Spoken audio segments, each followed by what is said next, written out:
أعوذ بالله من الشيطان الرجيم. بسم الله الرحمن الرحيم.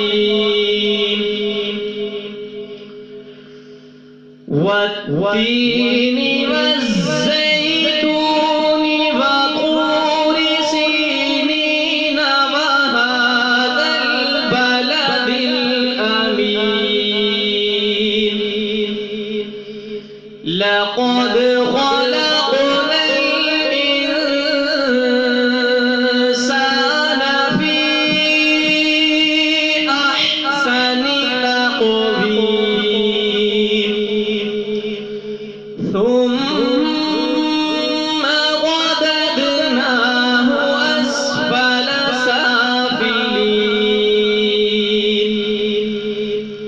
إلا الذين آمنوا وعملوا الصالحات